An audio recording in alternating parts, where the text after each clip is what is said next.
Hi friends, मैं हूं भारती और आप देख रहे हो मेरे साथ आपका अपना YouTube channel Bharti computer classes. तो आज की क्लास का हमारा टॉपिक है कॉलम, जो कि पेज लेआउट टैब का एक ऑप्शन है। तो और लास्ट क्लासेस में हमने पेज कलर और पेज बॉर्डर इन ऑप्शन को किया था। आज की क्लास में हम सीखेंगे कि कॉलम क्या होता है और इसको कैसे इंसर्ट करवाया जाता है। तो सबसे पहले मैं आपको बता देती हूँ कि कॉलम होता क्या है।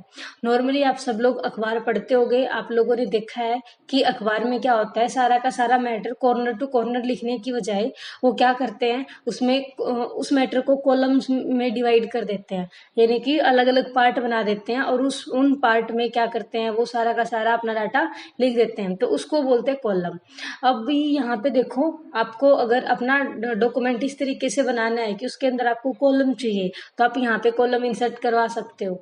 तो जैसे कि मान लो कि आप लोगों को कॉलम बनाना है, मीन्स कि एक कॉलम यहाँ पे बनाना चाहते हो और दूसरा कॉलम यहाँ पे बनाना चाहते हो, तो आप कैसे बनाओगे? क्योंकि अगर आप नॉर्मली पेज के ऊपर लिखने की कोशिश करोगे तो वो नहीं लिखा जाएगा, क्योंकि वो लास्ट स्टार्टिंग से लेकर कॉर्नर तक ही लिखा जाएगा।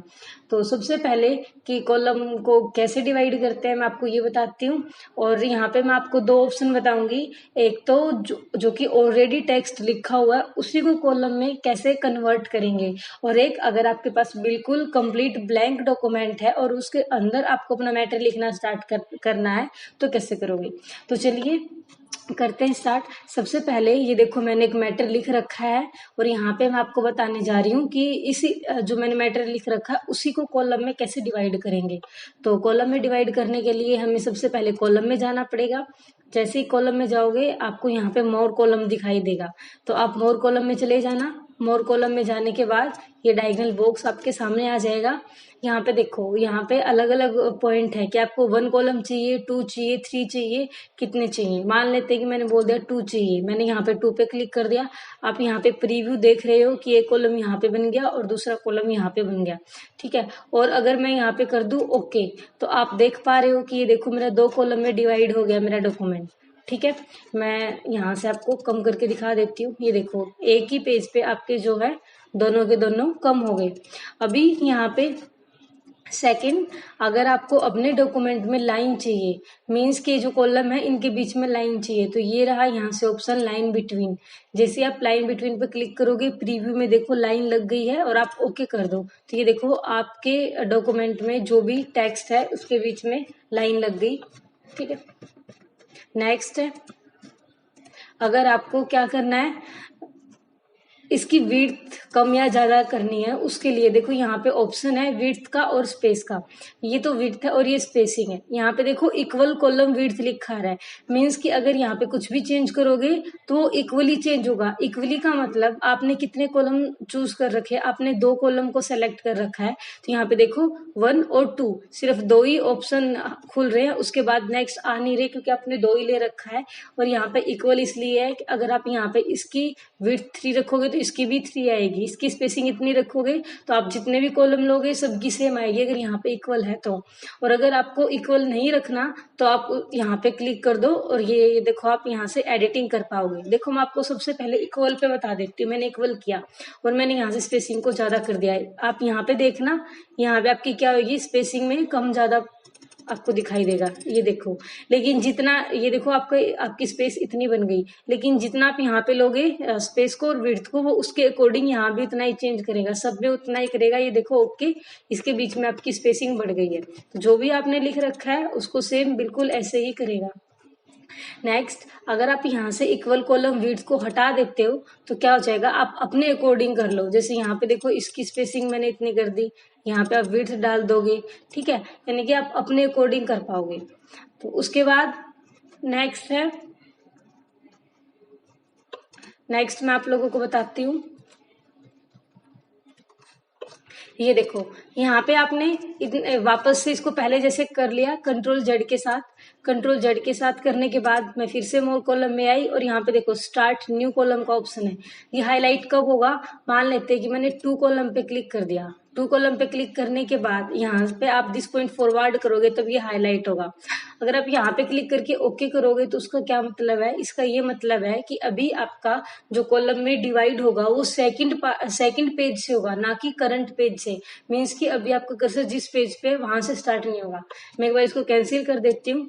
देखो मेरा कर्सर यहाँ पे है, मैंने कर्सर यहाँ पे लास्ट में रख लिया। तो कर्सर मैंने लास्ट में क्यों रखा वो मैं आपको अभी बताती हूँ।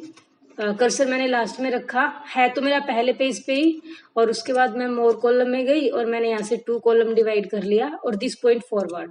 आपको दिस पॉइंट फॉरवर्ड करना क्यों है, दिस पॉइंट फॉरवर्ड करना इसलिए जरूरी है। दिस पॉइंट फॉरवर्ड का मतलब होता है जहां पे आपका कर्सर होता है उसके नेक्स्ट पेज से स्टार्ट होना।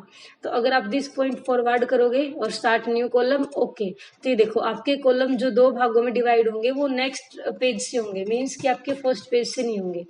अगर मेरा कर्सर यहाँ होता तो ये वाला मैटर मेरा नीचे वाले पेज पे शिफ्ट हो जाता, इसलिए मैंने लास्ट में क्या किया था, कर्सर को रखा था। ठीक है, अभी देखो मेरा कर्सर यहाँ पे है, मैंने कर्सर को रखा यहाँ पे। यहाँ पे रखने के बाद मैंने यहाँ पे गई मोर कॉलम, अब की बार मैंने 2 पे किया और दिस पॉइंट फॉरवर्ड करने के बाद मैंने ओके कर दिया।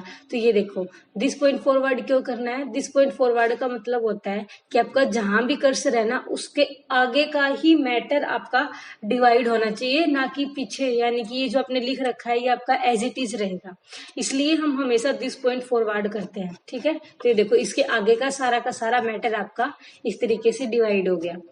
उसके बाद अगर आप कुछ ऐसा चाहते हो कि सिर्फ कुछ सेलेक्टेड पार्ट ही, मीन्स की मान लेते हैं ये एक पैराग्राफ है, सिर्फ इसी को 2 पार्ट में डिवाइड करना है, तो कैसे करोगे। तो जिसको डिवाइड करना आप उसी को सेलेक्ट कर लो। मैंने इस पैराग्राफ को सेलेक्ट कर लिया है। इसको सेलेक्ट करने के बाद मैं कॉलम में गई और मोर कॉलम, इसमें जाने के बाद आपको क्या करना है, ये देखो यहाँ पे ऑलरेडी अप्लाई टू में क्या आ रहा है, सेलेक्टेड टेक्स्ट, कि जो आपने सेलेक्ट कर रखा है टेक्स्ट उसी पे अप्लाई होगा। ठीक है, यहाँ पे क्लिक करके आप कर दो ओके। हुआ नहीं, मैं दोबारा करके दिखाती हूँ। यहाँ पे गए दिस पॉइंट फॉरवर्ड, यहाँ पे मैंने 2 किया, 2 करने के बाद line between, selected text already है और उसके बाद मैं करती हूँ ओके।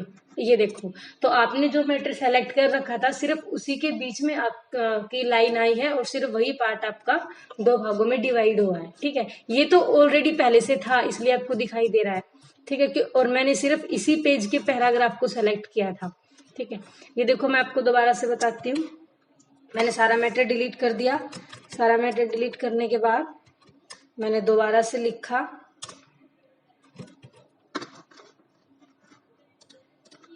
ठीक है, ये मैटर लिख लिया। अब सिर्फ इसी पैराग्राफ को मेरे को चेंज करना है। यहाँ पे गई मोर कॉलम 2, सेलेक्टेड टेक्स्ट ऑलरेडी है, लाइन बिटवीन ओके। तो ये देखो आप देख पा रहे हो कि सिर्फ और सिर्फ जो मैंने टेक्स्ट को सेलेक्ट किया था उसी के बीच में लाइन आ रही है और किसी के भी बीच में आपकी लाइन नहीं आ रही, और ना ही आपका कोई और मैटर जो है वो क्या हुआ, डिवाइड हुआ। उसके बाद क्या करेंगे, ये तो था कि ऑलरेडी जो आपने टेक्स्ट लिख रखा है उसको कैसे आप कॉलम में डिवाइड करोगे। अभी मैं सबको इरेज कर देती हूँ, कंट्रोल ए और डिलीट। अभी मैं आपको बताऊंगी कि अगर आपको ब्लैंक डॉक्यूमेंट में लिखना है तो कैसे लिखोगे। तो देखो ये अभी मैंने ब्लैंक डॉक्यूमेंट ले लिया है। उसके बाद अगर आपको कॉलम चाहिए तो आप सबसे पहले जाओ यहाँ पे जाने के बाद मान लेते हैं कि आपको 2 कॉलम चाहिए। देखो मैं यहाँ पे एक पॉइंट और बता देती हूँ, 2 और 3 तो आप यहाँ से ले लोगे। अगर 3 के बाद आप सोचो मेरे को 4 चाहिए, 5 चाहिए, 6 चाहिए, वो कैसे लोगे, तो वो आप यहाँ से लोगे नंबर ऑफ कॉलम से। यहाँ पे आप जितने ही बढ़ाओगे, ये देखो यहाँ पे आपके बढ़ रहे हैं, और यहाँ पे मैक्सिमम कितने बढ़ सकते हैं वो ध्यान देना। यहाँ पे जो मैक्सिमम बढ़ेंगे वो बढ़ेंगे 45, यानी कि 45 से ज्यादा आप यहाँ पे कॉलम नहीं बढ़ा सकते। यहाँ पे आपका 1 नंबर का क्वेश्चन भी बनता है कि आप मैक्सिमम कॉलम कितने इंसर्ट करवा सकते हो। तो मैक्सिमम कॉलम आप सिर्फ 45 इंसर्ट करवा सकते हो अगर विंडोज 7 की ऑफिस 7 की बात हो रही है तो। और अगर ये बोल दिया जाए ऑफिस 7 के बाद जो लेटेस्ट वर्जन है 10, 13, 16, उसमें मैक्सिमम कॉलम आप कितने ले सकते हो मैक्सिमम, तो वहां पे आपका आंसर होना चाहिए 63। मीन्स लेटेस्ट वर्जन जो आ रहे हैं एमएस ऑफिस के उसमें तो आप 63 तक इंक्रीज कर सकते हो, और जो ऑफिस आपका 7 है उसमें आप 43 तक कर सकते हो। प्रूफ करके दिखाती हूँ मैं आपको। मैंने यूं ही कुछ लिख दिया 67, यहाँ पे लिखा है the number must be between 1 and 45, कि आप 1 से लेकर 45 तक इंसर्ट करवा सकते हो, उससे ज्यादा नहीं। तो मान लेते हैं आप 4 करने हैं तो आप यहाँ पे क्या करोगे, 4 लिखोगे, 3 लिखोगे, उसके अकॉर्डिंग आपका हो जाएगा। ठीक है, तो मैंने यहाँ पे 2 सेलेक्ट कर लिया। 2 सेलेक्ट करने के बाद मैंने यहाँ से किया ओके। ठीक है, मैंने ओके किया। ये देखो यहाँ पे आपकी रूलर 2 भागों में डिवाइड होगी, मीन्स कि अभी आप कुछ भी लिखोगे तो वो आपका देखो जहाँ तक कर्सर जाएगा वापस ऑटोमेटिक आपका नीचे आ जाएगा। अब बात ये है कि आपको अभी काम करने के लिए आगे जाना है। यहाँ पे तो मान लेते हैं कि आप ऐसे काम कर लोगे, उसके बाद आगे जाओगे सेकंड कॉलम में तो कैसे जाओगे? वहां पे जाने के लिए आपको क्या करना पड़ेगा? आपके पास 2 ऑप्शन है, एक तो शॉर्टकट की कि आप शॉर्टकट की का यूज करो, दूसरा है कि आपको शॉर्टकट की याद नहीं रहती तो है ब्रेक, कि आपको कॉलम को ब्रेक करना पड़ेगा। तो सबसे पहले मैं आपको कॉलम ब्रेक करना बताती हूँ। देखो यहाँ पे ब्रेक का ऑप्शन है और ये रहा कॉलम में चले जाओ, कॉलम ब्रेक हो जाएगा, मीन्स कॉलम टूट जाएगा। अभी आप जो भी लिखोगे वो आपका दूसरे कॉलम में ही आएगा। ठीक है, अभी यहाँ से आगे मैं आपको करके दिखाती हूँ। इसके बाद मैंने सेलेक्ट किया कि मेरे को 3 कॉलम चाहिए।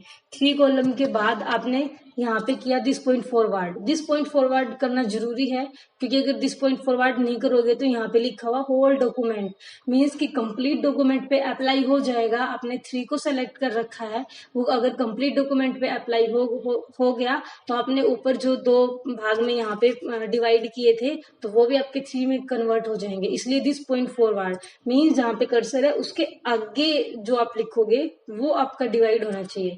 तो ये देखो आपका कर्सर यहाँ पे आ गया और ये 3 पार्ट्स में आपकी डिवाइड हो गई है। अभी मैं यहाँ पे लिखना स्टार्ट करती हूँ। मैंने एक कॉलम बना लिया। ठीक है, अभी मैं आपको बताती हूँ ब्रेक तो मैंने यहाँ से बता दिया था, कॉलम में जाओगे और आप सेकंड पे जंप कर जाओगे। ठीक है, अभी आप शॉर्टकट की का यूज कैसे करोगे और शॉर्टकट की क्या है? शॉर्टकट की है control plus shift plus enter. तो कीबोर्ड में कंट्रोल प्रेस करो, फिर शिफ्ट और फिर करो एंटर। तो ये देखो आपका कर्सर आगे चला गया है। अभी आप कुछ भी लिखो, मीन्स की कंट्रोल शिफ्ट एंटर के साथ आप आगे चले जाओगे। उसके बाद अगर मैं बात करूं, वापस से आपको एक बार और करके दिखाती हूँ। फॉर कर दिया मैंने, यहाँ से लाइन बिटवीन कर दिया और दिस पॉइंट फॉरवर्ड किया और ओके। देखो मैं यहाँ पे आ गई। ठीक है, और यहाँ पे मैं कुछ भी लिख दे रही हूँ पहला, फिर कंट्रोल शिफ्ट एंटर किया, मेरा कर्सर आगे आ गया, फिर मैंने कंट्रोल शिफ्ट एंटर किया, फिर मेरा कर्सर आगे आ गया। ठीक है, और अगर कंट्रोल शिफ्ट याद नहीं है तो आपको क्या करना पड़ेगा? कॉलम करना पड़ेगा और फिर आपका कर्सर जो है वो आगे चला जाएगा। इसके बाद ये आप यहाँ से भी चूज कर सकते हो, लेकिन यहाँ से चूज आप सिर्फ फर्स्ट टाइम में ही करोगे। अगर नेक्स्ट टाइम में करोगे तो आपका होगा नहीं। क्यों? क्योंकि मान लेते हैं कि आपका ब्लैंक डॉक्यूमेंट आपने 2 कर दिया तो 2 पार्ट्स में डिवाइड हो जाएगा, जैसे ये 2 पार्ट्स में डिवाइड हो गया। लेकिन इसके बाद अगर आप आगे आपको 3 पार्ट्स में डिवाइड करना है तो आप यहाँ से नहीं कर सकते, क्योंकि यहाँ से आप जैसे 3 पे क्लिक करोगे तो दिस पॉइंट फॉरवर्ड का ऑप्शन तो आपको यहाँ से मिलेगा नहीं, और अगर वो पॉइंट नहीं मिलेगा तो आपका होल डॉक्यूमेंट ही 3 में कन्वर्ट हो जाएगा। इसलिए पहले के बाद अगर आपको कुछ भी करना है तो आपको मोर में जाके करना पड़ेगा। ये देखो लेफ्ट और राइट, यहाँ इनका क्या मतलब है? लेफ्ट और राइट का मतलब है कि आप लेफ्ट पे क्लिक करोगे तो लेफ्ट साइड आपका मैटर ज्यादा आएगा, ये देखो राइट साइड कम, सॉरी राइट साइड ज्यादा आएगा, लेफ्ट में कम। अगर आप ऐसे ही राइट में करोगे तो राइट में कम आएगा और लेफ्ट में ज्यादा आएगा। मैं यहाँ पे करके दिखाती हूँ। और दिस पॉइंट फॉरवर्ड करो और ओके करो। ठीक है, और यहाँ पे मैंने लिखना स्टार्ट कर दिया, यहाँ तक जाएगा और उसके बाद मैं करती हूँ कंट्रोल शिफ्ट एंटर और फिर ये देखो यहाँ पे मेरा आएगा कम मैटर। ठीक है, इस तरीके से मीन्स कि आप इस तरीके से क्या कर सकते हो, अपने डॉक्यूमेंट में कॉलम बना सकते हो। मोर कॉलम में जाकर के यहाँ के सारे पॉइंट मैंने बता दिए। उसके अगर आपको आज की क्लास अच्छी लगी हो तो लाइक शेयर और सब्सक्राइब कीजिएगा प्लीज। अभी नेक्स्ट टॉपिक करेंगे नेक्स्ट क्लास में।